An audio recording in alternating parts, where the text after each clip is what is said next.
দল সদাগঞ্জ সরকারি pilot model উচ্চ বিদ্যালয়, বিপক্ষ দল বোঝাগঞ্জ মডেল স্কুল।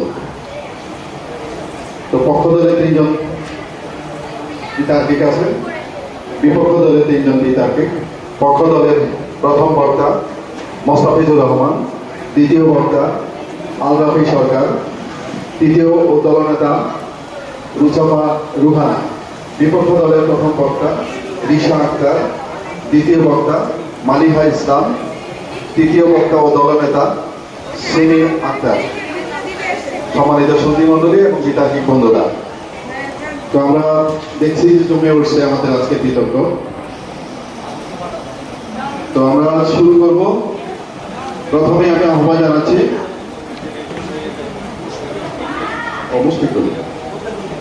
মুশফিকুর রহমান। আমরা শুরু করছি।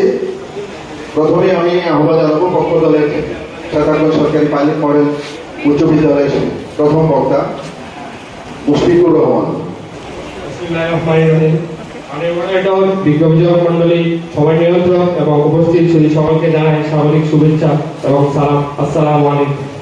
আজকে নির্ধারিত বিষয়ের পক্ষে আমার অবস্থানে আমাদের দলের পক্ষ থেকে ব্যবসায়িক ফরমে ঘোষণা করছি, অভাব নয় সীমাহীন লোভ দুর্নীতির প্রধান কারণ।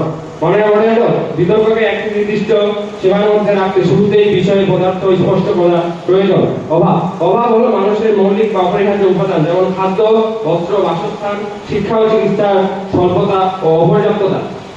লোভ হলো এমন এক মানসিক ব্যাধি যা মানুষের প্রয়োজনে অতিরিক্ত পাওয়ার আকাঙ্ক্ষাকে তীব্র করে তোলে। এর কোনো শেষ নেই, এর কোনো তৃপ্তি নেই। দুর্নীতি নিজের পদ বা ক্ষমতার অপব্যবহার করে অবৈধ উপায়ে ব্যক্তিগত সুবিধা ভোগ করাই হলো দুর্নীতি। মানুষ তার অভাব মেটানোর জন্য নয়, বরং সম্পদের পাড়া গড়াকে মানসিক বিকৃতি বা সীমাহীন লোভের কারণে দুর্নীতি করে থাকে। মহাত্মা গান্ধী বলেছেন, পৃথিবী মানুষের সকল চাহিদা পূরণ করতে পারে, কিন্তু লোভের চাহিদা পূরণ করার পৃথিবীর কারণ নেই। মানে মনে হলো পৃথিবী ইতিহাস ও বর্তমান সমাজ ব্যবস্থার দিকে তাকালে দেখা যায় দুর্নীতির সাথে জড়িত সিংহভাগ মানুষের কিন্তু দরিদ্র বা অভাবী নন। বিভিন্ন আন্তর্জাতিক সংস্থার মধ্যে পৃথিবীর প্রায় 60% ধরে কিন্তু দুর্নীতির সাথে যুক্ত। তাদের ধন সম্পদ বৃদ্ধির যে লোভ, তাই তাদের দুর্নীতিমূলক কাজে জড়ায়। মানে মনে হয় আমরা যদি আমাদের দেশের দিকেই তাকাই, তাহলে দেখবো দেশের বড় বড় ব্যাংকের কেলেঙ্কারি, কর ফাঁকি, কোটি কোটি টাকা বিদেশে পাচার করা, এগুলো কারা করে? তারা কি দুমুঠো হাতের জন্য এগুলো করে? কখনোই নয়। বিলাসবহুল বাড়ি খাওয়া সত্ত্বেও আরো ধন সম্পদের মালিক হওয়ার যে বাসনা বা সীমাহীন লোভ, তাই তাদের দুর্নীতির পথে পরিচালিত করে। তাই বিশ্বকবি রবীন্দ্রনাথ ঠাকুর বলেছেন, মানুষের লোভের কোনো শেষ নেই। বিপক্ষ দলের বন্ধুরা হয়তো যুক্তি দেখাবেন, চরম সংকটে বা অর্থনৈতিক দুর্ভোগে পড়ে মানুষ দুর্নীতির আশ্রয় নিতে পারে, কিন্তু আমি অত্যন্ত দৃঢ়তার সাথে বলতে চাই, অভাব বা দরিদ্রতা মানুষকে হয়তো সাময়িকভাবে অসহায় করতে পারে, কিন্তু তাকে দুর্নীতিবাজ মানায় না। যেমন একজন কৃষক অনেক ফসল উৎপাদন করে থাকে, কোনো কারণে যদি তার ফসল নষ্ট হয়ে যায়, তাহলে সে সাময়িকভাবে ক্ষতিগ্রস্ত হবে, কিন্তু কোনো দুর্নীতিমূলক কাজে জড়াবে না। কারণ দুর্নীতি করে একটি নির্দিষ্ট সামর্থ্য বা একটি নির্দিষ্ট অর্থের প্রয়োজন হয়, যা সামর্থ্যহীনরা অভাবীরা সহজে করতে পারে না। সুতরাং দুর্নীতি মূলত সুযোগ ও মানুষের লোভের নির্দিষ্টতম প্রকাশ। অবশেষে আমি একটাই কথা বলতে চাই, অভাবের একটা শেষ আছে, ক্ষুধার একটা সীমা আছে, কিন্তু লোভের কোনো শেষ নেই। আজ এটাই প্রমাণ হয়, অভাব নয় সীমাহীন লোভের দুর্নীতির একমাত্র প্রধান কারণ। এই বলে আমি আমার বক্তব্য এখানে শেষ করছি। ধন্যবাদ। প্রথম বক্তা মুশফিকুর রহমানকে আমি এ পর্যায়ে আহ্বান জানাচ্ছি বিপক্ষ দলের কিছু কথা বলার সুযোগ করে দেওয়ার জন্য। আজকের বিতর্কের বিষয় নির্ধারণ করা হয়েছে, অভাব নয় সীমাহীন লোভের হচ্ছে দুর্নীতির প্রধান কারণ। আমি আমার দল মূলত যুক্তিযুক্ত সংহতের কারণে বিপক্ষে অবস্থান করছে। মাননীয় মডারেটর, আমি প্রথমে অভাব, দুর্নীতি এবং সীমাহীন লোভ সম্পর্কে কিছু কথা ব্যক্ত করতে চাই। অভাব হচ্ছে মূলত এমন একটি বিষয় যেখানে মূলত মানুষ ধন সম্পদ এবং অর্থের প্রতি আকাঙ্ক্ষাকে প্রকাশ করে। এই অভাব সম্পর্কে অনেক দার্শনিক, অনেক ইতিহাসবিদ, অনেক অর্থনীতিবিদ অনেক ধরনের বক্তব্য পেশ করেছেন। তার মধ্যে উল্লেখযোগ্যভাবে আমি উল্লেখ করতে পারি মূলত ইংল্যান্ডের বিখ্যাত ইতিহাসবিদ আলফ্রেড মার্শালের মধ্যে। তিনি বলেছেন যে মানুষের বেঁচে থাকার জন্য বা মানুষের কর্মতৎপরতা বজায় রাখার জন্য যা কিছু প্রয়োজন তার সব কিছুর আকাঙ্ক্ষা মূলত হচ্ছে অভাব। অন্যদিকে দুর্নীতি মূলত হচ্ছে এমন একটা জিনিস যেখানে মূলত মানুষ নৈতিকতা, নীতি, শৃঙ্খলা সবকিছু বিসর্জন দিয়ে অনৈতিকতার দিক থেকে গ্রহণ করে এবং নিজের ইতিবাচক দিক ফেলছে। তবে আমরা মূলত দুর্নীতিকে অন্যভাবে সংজ্ঞায়িত করতে পারি, যেখানে মূলত একজন সরকারি বা বেসরকারি দায়িত্বশীল ব্যক্তি বা যোগ্যশীল ব্যক্তি অনৈতিক উপায়ে অর্থ উপার্জন করে থাকছে। এছাড়া সাধারণ মানুষের ক্ষেত্রে এটি প্রযোজ্য ও সাধারণ মানুষের মূলত হচ্ছে অনৈতিক উপায়ে মূলত অর্থ উপার্জন করে আসছে। এটি হচ্ছে দুর্নীতির মূল কারণ। অর্থাৎ লোভ হচ্ছে এমন একটি বিষয় যেখানে মূলত মানুষের খাদ্য বস্ত্র বাসস্থান শিক্ষা চিকিৎসা মূলত মানুষের মৌলিক অধিকারগুলো পূরণের পরে মানুষের বেশ কিছু অতিরিক্ত আশা আকাঙ্ক্ষা থাকছে, এগুলোকে মানুষের লোভ হিসেবে আমরা উল্লেখ করতে পারি। লোভ মানুষের অতিরিক্ত যে আকাঙ্ক্ষাগুলো অতিমাত্রা বৃদ্ধি পাচ্ছে সেগুলো হচ্ছে সীমাহীন লোভ। আমাদের সমাজে একটি প্রচন্ড কথা রয়েছে, লোভের পাপ পাপের মৃত্যু। এই কথাটা হয়তো বোঝা যাচ্ছে যে লোভ মানুষকে ধীরে ধীরে ধ্বংসের দিকে নিয়েছে, লোভ মানুষকে ধীরে ধীরে মূলত ক্ষতির দিকে অনৈতিকতার দিকে নিয়ে যায়। কিন্তু আমরা কখনো বলতে পারি না যে একমাত্র লোভ হচ্ছে দুর্নীতির প্রধান কারণ। কেননা দুর্নীতি হচ্ছে সামাজিক বহুমাত্রিক একটা ব্যাধি বা সমস্যা, যেটা মূলত সমাজের নানা কর্মকাণ্ড, সমাজের নানা ব্যক্তিদের কার্যক্রম, অনৈতিক কার্যক্রমের মাধ্যমে এটি সংঘটিত হয়ে থাকে। আমরা মূলত দুর্নীতির প্রধান কারণ অভাবকে উল্লেখ করতে পারি। কেন অভাব মূলত বিভিন্ন ধরনের ব্যক্তিরা খাদ্যের অভাব, শিক্ষার অভাব, চিকিৎসার অভাব, অর্থনৈতিক জীবনধারণের মৌলিক অর্থনৈতিক অভাব ইত্যাদি। যেমন জীবনধারণের মৌলিক অর্থনৈতিক অভাব, একজন নিম্ন বা মধ্য আয়ের চাকরিজীবী মানুষ যখন সারা মাস সততার সাথে চাকরি করে সর্বশেষ মাস শেষে যখন সে তার বেতন পায়, সে বেতনের টাকা দিয়ে যখন সে তার সন্তানের বিদ্যালয়ের বেতন দেয়, তার পরিবারের অন্যান্য সদস্যদের চিকিৎসার ব্যবস্থা করে বা তার অন্যান্য দ্রব্য সামগ্রী কেনার পর যখন তার সবশেষে অর্থ ফুরিয়ে যায়, তখন সে মূলত দুর্নীতির দিক থেকে বেছে নেয়। এটি মূলত লোভ নয়, বরং এটি মূলত হচ্ছে টিকে থাকার লড়াই। অর্থাৎ মানুষ যখন সামাজিক মর্যাদা থেকে বিচ্যুত হয় বা মানুষ যখন অভাবের কারণে পড়ে যায়, তখন কিন্তু মানুষ দুর্নীতির পথে বেছে নেয়। এছাড়া রয়েছে সুশাসন ও জবাবদিহিতার অভাব। মূলত দুর্নীতি তখনই প্রভাব বিস্তার করে যখন একটি রাষ্ট্রের সুশাসন ব্যবস্থা পরিচালনা থেকে বিচ্যুত হয়। অর্থাৎ মানুষের মনে লোভ আসতে পারে, কিন্তু আমাদের সমাজে বা আমাদের দেশে যদি সুশাসন ব্যবস্থা পরিচালিত হতো বা আমাদের দেশে যদি কঠোর আইন ব্যবস্থা পরিচালিত থাকতো, তাহলে মানুষ কিন্তু দুর্নীতির পথে বেছে নিত না। এছাড়া অভাবের মধ্যে অন্যতম বিদ্যমান রয়েছে শিক্ষা ও আদর্শের অভাব। মূলত আমাদের ছোটবেলা থেকে মানুষ যদি সমাজের পরিবার থেকে নীতি নিয়ম আদর্শ না শেখে, মানুষ মূলত সত্যিটা পার্থক্য করতে ভুলে যায়। এই পার্থক্য করা ভুলে যাওয়ার ফলে মানুষ মূলত হচ্ছে দুর্নীতির পথে বেছে নেয়। এই থেকে বলা যায় যে লোভ একমাত্র দুর্নীতির প্রধান কারণ হতে পারে না, এক্ষেত্রে অভাবকে আমরা দুর্নীতির প্রধান কারণ হিসেবে ব্যক্ত করতে পারি। এছাড়া বিখ্যাত দার্শনিক মহাত্মা গান্ধী বলেছেন, আর provides enough to satisfy every man's need greed, every man's need but not every man's greed। ধন্যবাদ সবাই। আলরাফি সরকারকে অসংখ্য ধন্যবাদ জানাই মাননীয় মডারেটরকে আমাকে কিছু বলার সুযোগ প্রদানের জন্য। আজকে এই বিতর্কের মধ্যে উপস্থিত মাননীয় মডারেটর, বিজ্ঞ বিচারক মণ্ডলী এবং আমার সামনে উপস্থিত সুপ্রিয় দর্শক মণ্ডলীকে জানাই আমার ও আমার দলের পক্ষ থেকে স্বাগতীয় শুভেচ্ছা। আজকের বিতর্কের বিষয় নির্ধারণ করা হয়েছে অভাব নয় সীমাহীন লোভই দুর্নীতির প্রধান কারণ। অত্যন্ত যুক্তিযুক্ত কারণে বিষয়টির পক্ষে অবস্থান করছি। আমার প্রতিপক্ষ দলের বন্ধুরা এতক্ষণ অভাবের দোহাই দিয়ে দুর্নীতিকে এক প্রকার বৈধতা দেওয়ার চেষ্টা করছিলেন, কিন্তু আমি তাদের মনে করে দিতে চাই অভাব হলো একটি সাময়িক পর্যায় যা দূর করা সম্ভব, কিন্তু লোভের কোনো সীমা নেই। এটি হলো সীমাহীন ধারা। রোমান দার্শনিক সেনেকা বলেছিলেন, লোভী মানুষের কাছে প্রকৃতিও ছোট মনে হয়। প্রতিপক্ষ দলের বন্ধুদের কাছে আমার একটি ছোট্ট প্রশ্ন, যদি অভাবই দুর্নীতির প্রধান কারণ হয়ে থাকে, তাহলে দেশের সাধারণ শ্রমিক, দিনমজুর কিংবা রিক্সা চালক যারা তীব্র অভাবের মধ্যে দিন কাটাচ্ছেন, তারা কেন ব্যাংক লুট করছেন না? কেনই বা তারা হাজার হাজার কোটি টাকা বিদেশে পাচার করছেন না? মাননীয় মডারেটর, আমার মতে এর মূল কারণ হলো দুর্নীতি করার জন্য একটি সুনির্দিষ্ট চেয়ার, ক্ষমতা কিংবা লাখ লাখ টাকা ঘুষ দেওয়ার বা নেওয়ার মতো সুযোগ থাকতে হয়। মাননীয় মডারেটর, আজকের দিনে আমরা যে বড় বড় আর্থিক কেলেঙ্কারি, কর ফাঁকি কিংবা সরকারি প্রকল্পের নামে যে কোটি টাকার ঘুষের কথা শুনছি, তার পেছনে কি কোনো অভাব কাজ করছে? যেসব সরকারি কর্মকর্তারা বা ক্ষমতাবানরা বিলাসবহুল বাড়ি গাড়ি বা বিশাল বিষয় সম্পত্তির মালিক হওয়া সত্ত্বেও তারা যে ঘুষের কারবার চালাচ্ছেন, মাননীয় মডারেটর, এটি কি তাদের কোনো অভাব?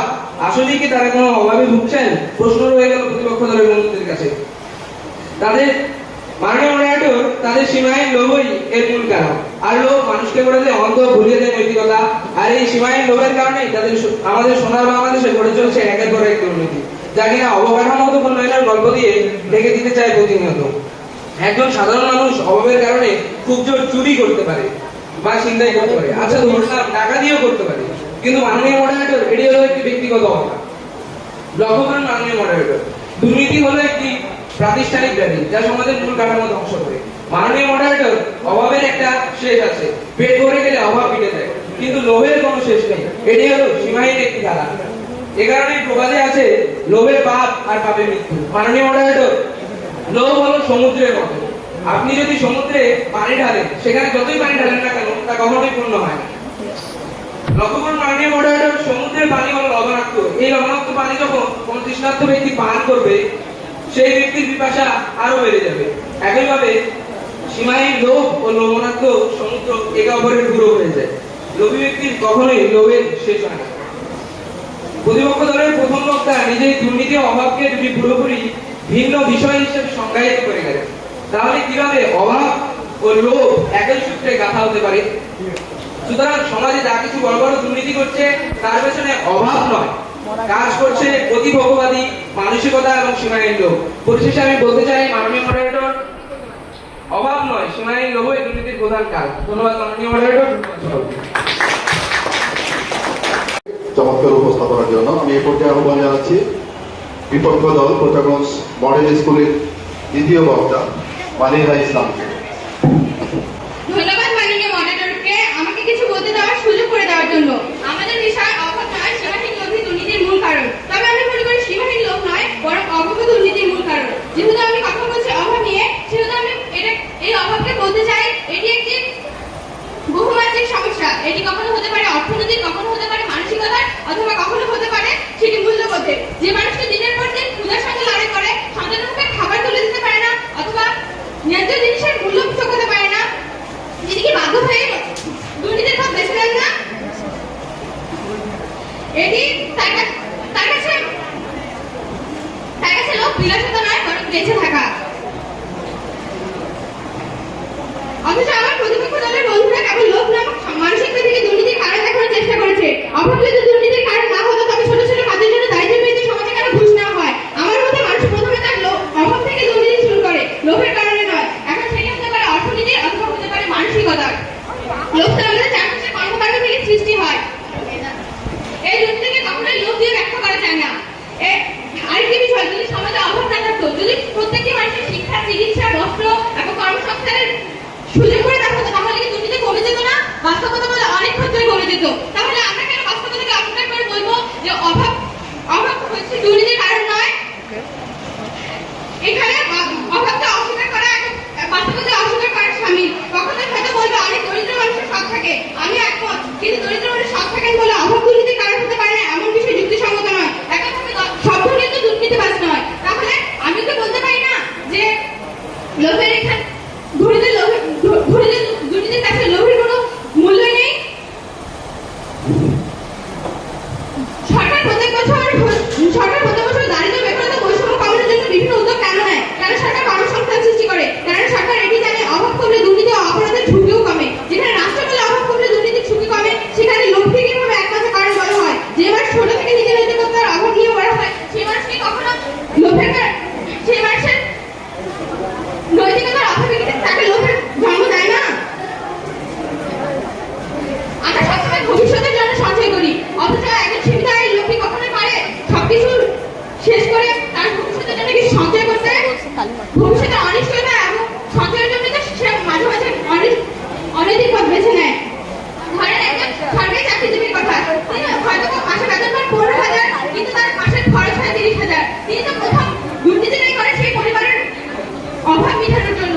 তিনি কি হচ্ছে দুর্নীতি করে লোভের কারণে?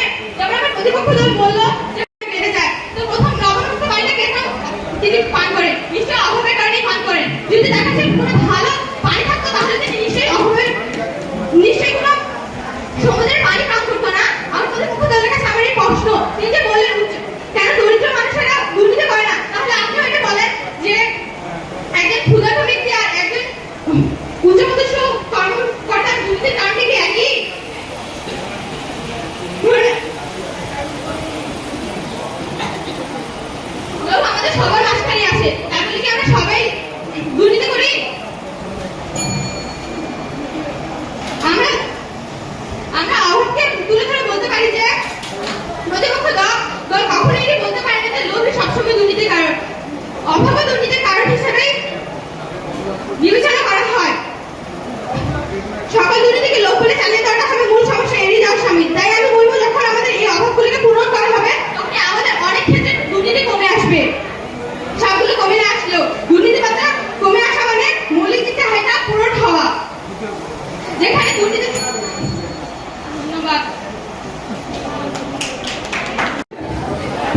এবং এর পক্ষ দলের দলনেতা মুসাফা রহমানকে তার যুক্তি উপস্থাপনের জন্য। ধন্যবাদ মাননীয় মডারেটর, আজকে এই বিতর্কের মঞ্চে দাঁড়িয়ে কিছু বলার সুযোগ প্রদান করে দেওয়ার জন্য। শুভেচ্ছা জানাই মাননীয় বিচারক মণ্ডলী, উপস্থিত দর্শকবৃন্দ এবং বিজ্ঞ প্রতিপক্ষ দলকে। আজকে চমৎকার বিতর্কের বিষয়ে অভাব নয়, সীমাহীন লৌহিক উন্নতির প্রধান কারণ।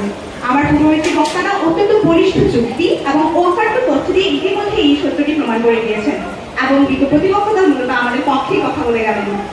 আর আজ এই বিতর্কের পক্ষ দলের সহকারী বক্তা এবং দলনেতা হিসেবে প্রতিপক্ষ দলের বন্ধুদের তৈরি করা বিভ্রান্তির যা ছিন্ন বিচ্ছিন্ন করে আমাদের যুক্তিগুলো বিজয়ের চূড়ায় পৌঁছে দেওয়াই আমার আজকের মূল লক্ষ্য।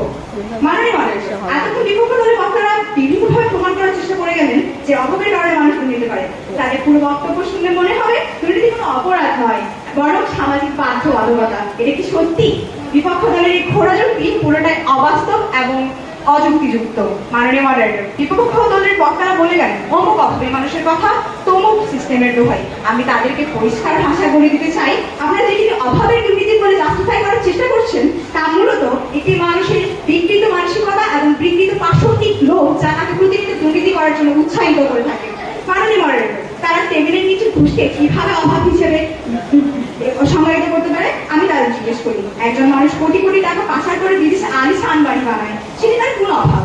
যখন সরকারি কর্মকর্তারা তাদের বেতনের চেয়ে শতগুণ বেশি টাকা সম্পদ তুলে দেবে তখন তার কোন অভাব বা মৌলিক চাহিদার অভাব থাকে? প্রতিপক্ষ দল পুরো বিতর্কে বড় বড় দুর্নীতিবাজদের এই সীমাহীন লোককে অভাব নামক চাদর দিয়ে ঢাকার আপ্রাণ চেষ্টা করে গেলেন। মাননীয় মডারেটর, আমাদের বুঝতে হবে অভাব এবং লোভের মধ্যে আকাশ পাতাল পার্থক্য। একজন মানুষের ডাল চাল ভাতের অভাব থাকতে পারে, ছাড়ের অভাবও থাকতে পারে, সেই অভাব মিলে গিয়ে কিন্তু অভাবের গল্প শেষ। কিন্তু লোভের কোনো শেষ নেই, এটি একটা অদম্য গহ্বর। দুর্নীতিকারী হাজার কোটি টাকা থাকার পরও তাদের ক্ষুধা মেটে না। এই খ্যাত রাশিয়ান লেখক বলেছেন মানুষের লোভের কোনো সীমানা নেই। অভাব অপরাধকে মানুষকে যতটুকু উৎসাহিত করে তার মধ্যে সম্পদের যে সীমাহীন লোভ থাকে তা তাকে বেশি উৎসাহিত করে। আজ দুর্নীতিকারীরা দেশে সম্পদ গ্রাস করছে অভাবের কারণে নয়, বরং আরো চাই পার্শ্বত ভিত্তিক মনোভাবের জন্য। আজ আমাদের দলের পুরো বিতর্ক তিনটা স্তম্ভের উপর দাঁড়ায়, শর্তটি প্রমাণ করে যাচ্ছে। প্রথমত, আমরা দেখেছি বড় বড় আর্থিক কোনো লোক বা এর সাথে যুক্ত ব্যক্তিরা কেউ অভাবী নয়, তারা সমাজের সবচেয়ে উচ্চবিত্ত উচ্চশিক্ষিত এবং উচ্চশালী ব্যক্তিদের মধ্যে আছে। এর উদাহরণ হিসেবে আমরা দেখতে পারি GFI বা গ্লোবাল ফিনান্সিয়াল ইনস্টিটিউটের রিপোর্টগুলো, যার পরিষ্কারভাবে দেখিয়ে দেয় হাজার হাজার টাকা বিদেশে পাচার করে তারা বেগম পাড়া বা সেকেন্ড হাউস বানাচ্ছে, তারা সমাজের সবচেয়ে উচ্চবিত্ত এবং প্রভাবশালী। এটি কোনো অভাবের রিপোর্ট নয় মাননীয় মডারেটর, এটি হলো সীমাহীন লোকের দারিদ্রিক প্রমাণ। দ্বিতীয়ত, আমরা দেখতে পাই এদেশের কোটি কোটি মানুষ সবসময় অভাবের মাঝে সততার মাঝে এবং সততার মাধ্যমে তাদের জীবনযাপন করে যাচ্ছে। উদাহরণ হিসেবে আমরা দেখতে পারি করোনাকালীন সময় পত্রিকার খাতায় সাতক্ষীরার এক গরিব ভ্যান চালক গাড়িতে ফেলে যাওয়া যাত্রীর কয়েক লাখ টাকার মূল্যবান ডাক্তার থানায় জমা দিয়েছে। কই অভাব তো তার দুর্নীতিভিত্তিক মনোভাব প্রকাশ করেনি, অভাব তো তার মূল্যভিত্তিক কোনোভাবে আঘাত করতে পারেনি, এখানে অভাব করছে। করোনার সময় মানুষের জীবন নিয়ে খেলেছিলেন ডিজাইন হাসপাতালের সাহেব, তাকে কোন অভাব আঘাত করেছিল? তিনি কেন ভুয়া সার্টিফিকেট বানিয়েছিলেন? তার তো ছিল আলিশান বাড়ি, তার তো ছিল অভয়াল সম্পদ, কই সেখানে তো অভাব কোনোভাবে আঘাত হানতে পারেনি তার মূল্যবোধকে। তৃতীয়ত, প্রধান কারণে যদি যাই, দুর্নীতি একটি নৈতিক ফলন যার মূল জ্বালানি হলো সীমাহীন লোভ। মাননীয় মডারেটর, পরিশেষে বিপক্ষ দলের বন্ধুদের বলবো দুর্নীতির মতো জঘন্য অপরাধকে অভাবের দোহাই দিয়ে দয়া করে হালকা করবেন না। অভাব দূর করার জন্য অর্থনৈতিক মাধ্যমে যথেষ্ট, কিন্তু এই সীমাহীন লোক নামক ব্যাধি দূর করতে প্রয়োজন কঠোর আইন এবং নৈতিকতা। আপনারা যদি বারবার অভাবের মাধ্যমে এই দুর্নীতিকে ঢাকিয়ে রাখতে চান তাহলে এই দুর্নীতি কখনোই আমরা নিরোধ করতে পারবো না বা নির্মূল করতে পারবো না। তাই আপনাদের কাছে বিনীত অনুরোধ যে এই অভাবের মাধ্যমে দুর্নীতিকে হালকা করিয়েন না। ধন্যবাদ মাননীয়। আমি এই পর্যায়ে আহ্বান জানাচ্ছি বিপক্ষ দলের দলনেতা এবং শেষ বক্তা বোচাগঞ্জ মডেল স্কুলের শিক্ষার্থী সেমি আক্তার।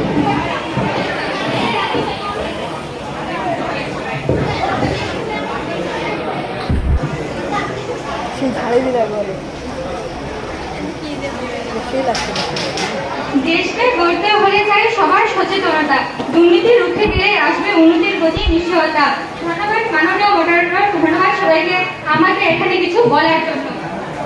এখানে উপস্থিত রয়েছে মাননীয় মডারেটর, বিজ্ঞ বিচারক মণ্ডলী, আমার প্রতিপক্ষ দলের বন্ধুগণ এবং যারা দেখছেন ও শুনছেন তাদের সকলের প্রতি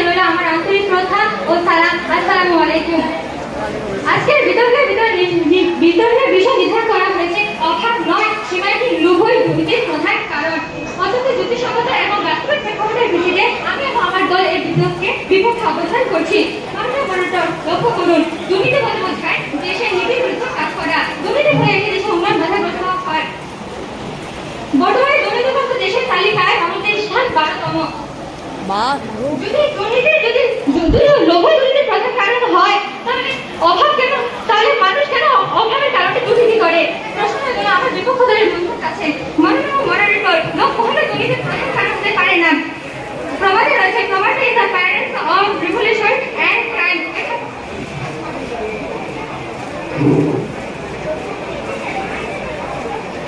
এখানে কথা বলা হয়েছে, আমার প্রতিপক্ষ দলের বন্ধুরা কিভাবে বলতে পারে যে লোভই দুর্নীতির প্রধান কারণ?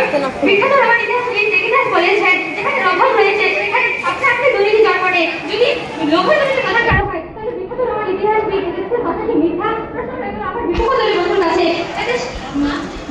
প্রথম আলোর একটি রিপোর্ট অনুযায়ী দেশের বেকারত্বের হার 4.63%। বেকারত্বের শিকার মানুষেরা মূলত দুর্নীতির মাধ্যমে অবৈধ পথে চাকরি করতে চায়, আর তাদের এই শোষণের ফলে মূলত বিভিন্ন সরকারি কর্মকর্তা এবং কর্মচারীদের সহজে সারা মূলত দুর্নীতিগ্রস্ত হয়ে পড়ে। এর ফলে দেশের দুর্নীতি বৃদ্ধি পাচ্ছে।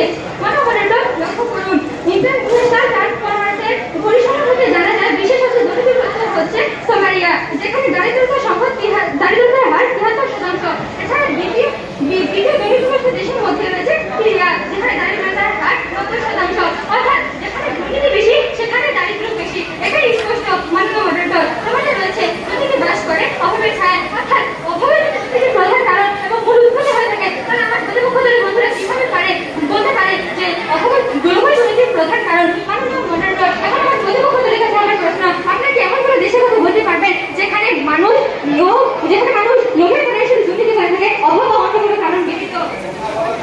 মাননীয় মডারেটর, লক্ষ্য করুন, একটি দেশের দুর্নীতির অন্যতম প্রধান কারণ হচ্ছে পারিবারিক চাপ বা পারিবারিক অভাব।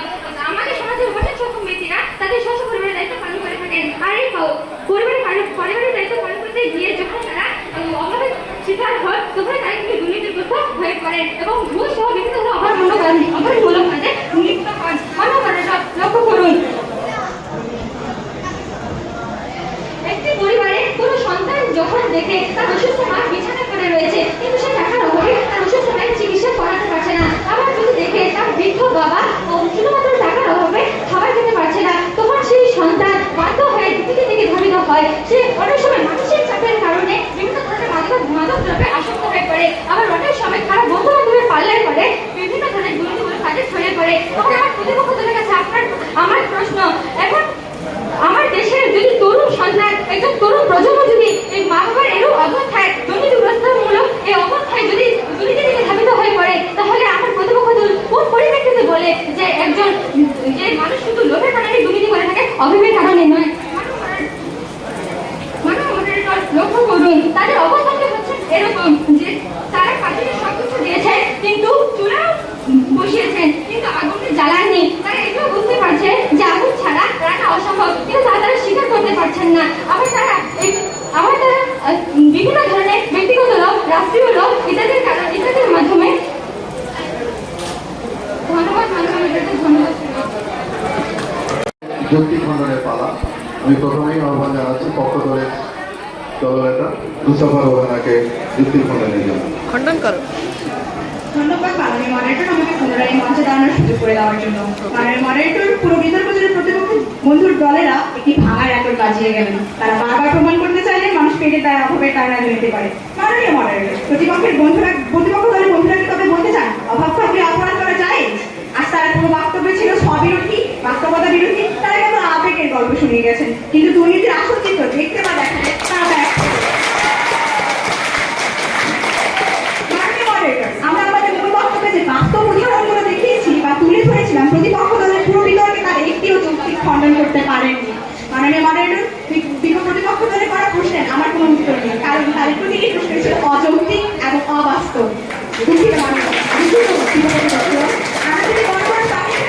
অপরাধ বা হোয়াইট কলার ক্রাইমের থেকে তাকাই, তবে দেখবো সেসব অপরাধের সাথে যুক্ত ব্যক্তিরা প্রত্যেকেই ছিল উচ্চ শিক্ষিত, উচ্চ মর্যাদা সম্পন্ন, আর্থিকভাবে চরম সচ্ছল ছিলেন।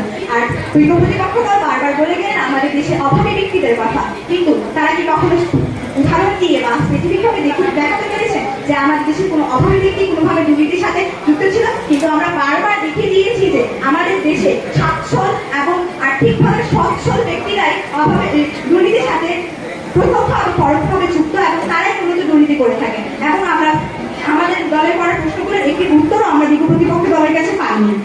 তাছাড়া আমরা যদি দেখতে পাই যে আমাদের দেশে যাদের বড় বড় গাড়ি বাড়ি এবং অর্থের সম্পত্তি রয়েছে, তারা তাদের লোভের জন্য, তাদের বিকৃত মানসিকতার জন্য তারা বারবার নিজের সম্পদ বৃদ্ধির জন্য দুর্নীতি করে থাকেন, যেখানে অভাবী ব্যক্তিদের ক্ষেত্রে আমরা একটিও দেখতে পাই না। সুতরাং আমি সমস্ত যুক্তি, মনস্তাত্ত্বিক বিশ্লেষণ, বাস্তবতার নিরিখে আজ এই মঞ্চে প্রমাণিত করে গেলাম যে অভাব নয়, সীমাহীন লোভই দুর্নীতির কারণ। ধন্যবাদ মাননীয় মহাশয়, ধন্যবাদ।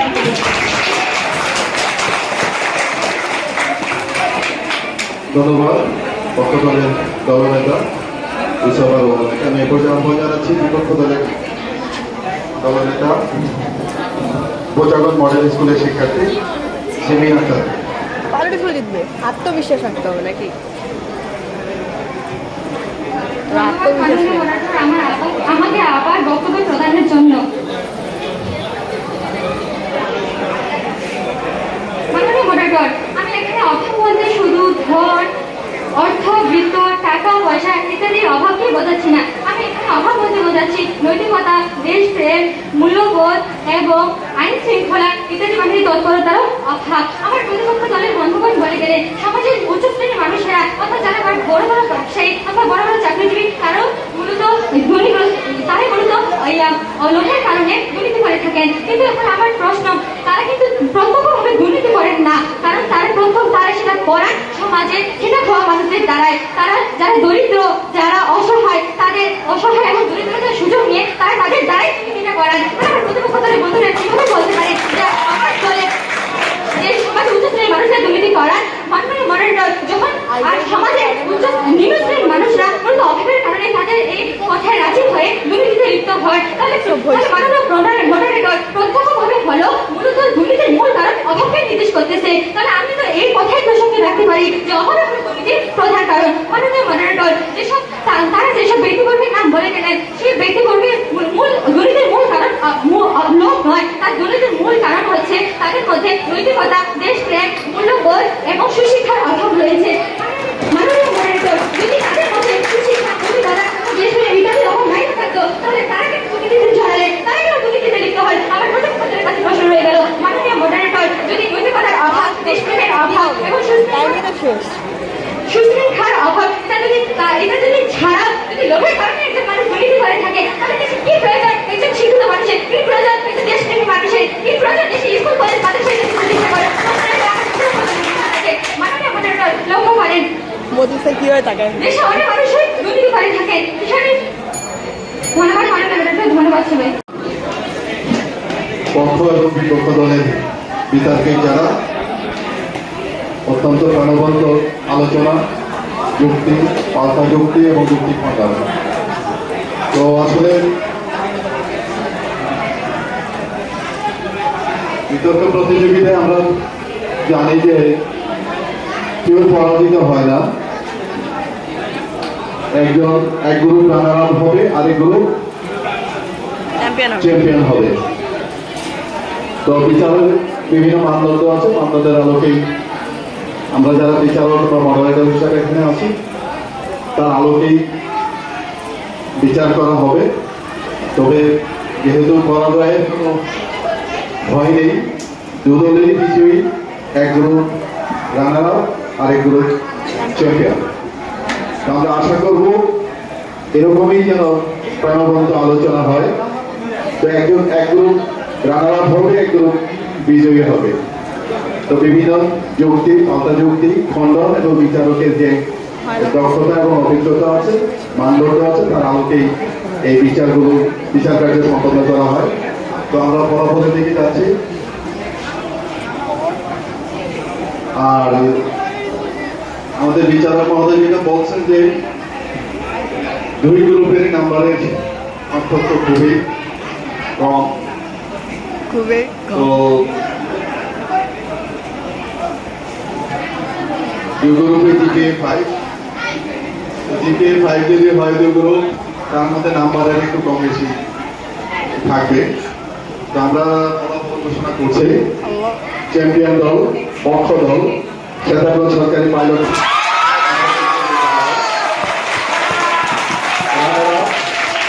বিপক্ষ দল, মডেল স্কুল। ধন্যবাদ।